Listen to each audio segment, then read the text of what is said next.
bookaholics, so welcome back to another video. Today I am bringing you another thematic recommendations video.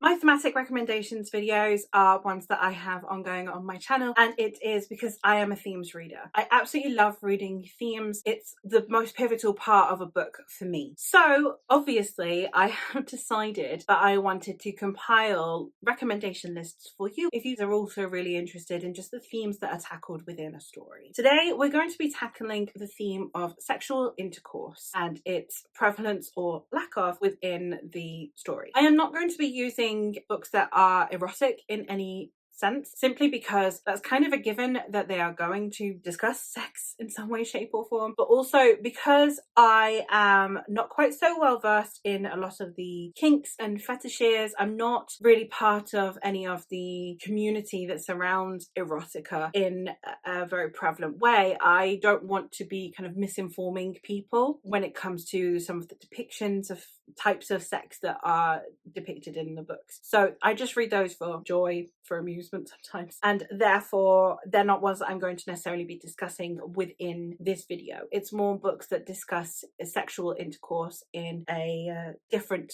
thematic manner. The first one I am going to talk about is one that I do own a copy of, but it is currently not with me, and that is Never Let Me Go by Kazuo Ishiguro. This is not a hugely prevalent theme within this story, but it is one that was tackled in a very interesting manner. We have several discussions around sexual intercourse, one of them being that in this story we are following people who are on limited time for reasons that I am not really able to go into because it's very spoilery. But within this narrative then we have a couple who are together and are frequently having sexual intercourse, despite the fact that neither of them are actually as in love with each other as they should be. And it discusses then how important or not for a person emotional connection when having sex can be. And I think it was very subtly done. I think it was done in a way that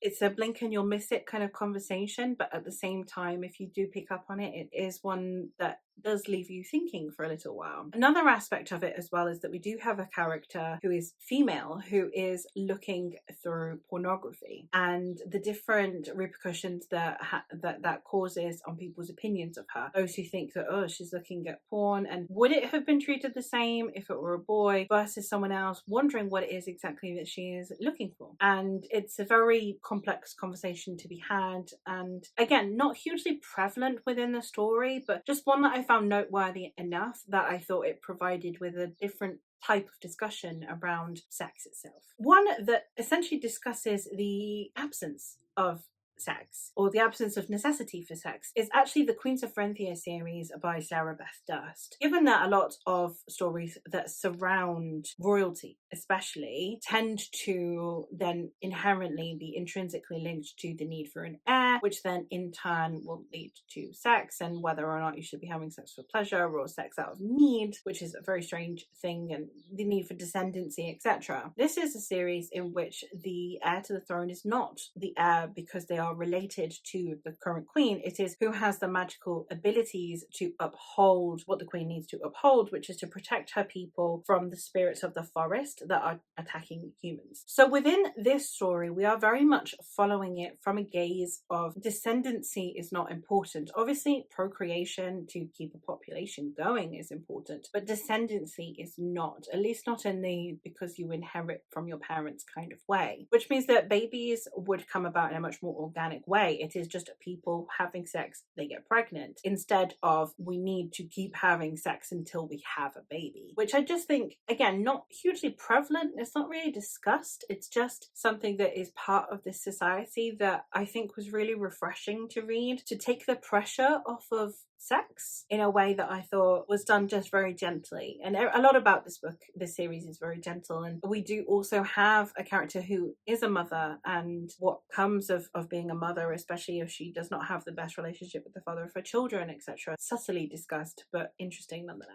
A book that discusses sex in a interspecies manner. We have various humanoid species who are engaging in sex with each other, and that that is the Wayfarers series by Becky Chambers. In it, we have various characters with various different genders and sexual orientations, and obviously, as I said, various different species who are having sex with one another. And therefore, it is a discuss on the literal anatomical differences, and then also the different social differences that would come from what sex means for these different species. Becky Chambers generally uses her books to discuss themes, especially around political themes that seem to be of interest to her, be it about gender, sex. The way she discusses things is very blunt. She's not subtle with her themes. I don't think she intends to be, but it is very much prevalent that she is discussing the different ways that sex is appreciated and viewed in different societies. Later on in the series, we also have discussions around reproduction, discussions around having others care for your babies just for the survival of a species, and many other things that I think were interestingly tackled. I think that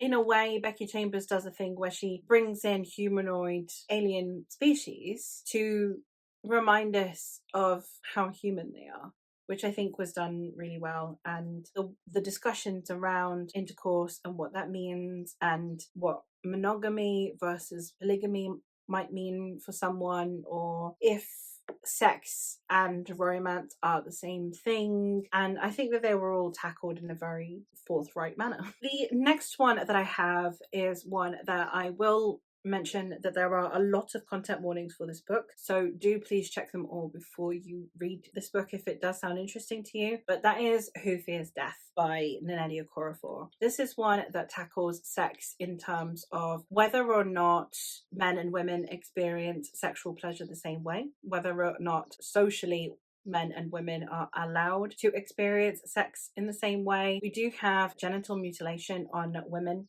well, on girls technically, in this book, so do bear that in mind. But we do also have the discussions around the importance of enjoying sex, and that sex is also something that we are physically made to get pleasure from. And I think that this book really tackles that really head on, that society trying to pretend that sex is solely for reproductive purposes, especially with things like genital mutilation, but other aspects that come with women having sex, and things like slut shaming that doesn't happen to men. And just generally, it was a very sex positive story, and it was showing sex positivity through harrowing things. It was very much like, do you guys really think that this is normal, or do you just think that having sex is okay and it's good and girls should have fun? But it was done in a very harrowing manner, so do bear that in mind. But we do have sex positivity and discussions here, and we have girls who are more monogamous and they think that they should lose their virginity with the person they're going to spend the rest of their life with. You have someone who is in a sexual relationship with someone they care about, but it's not quite so full on. It's not let's get married because we've had sex. And then you have someone who is very liberal with their sex. And I think that the different types of women that are addressed in here, and it not throwing any one woman under the bus, and likewise, as I said, it tackling the misogyny that inherently gets tackled when we discuss sex, I think was done in a really, really interesting way. And the last book that I am going to talk about is one that tackles sex workers. Our protagonist is a prostitute, and she sleeps with men and then robs them of everything that they own. And it is a society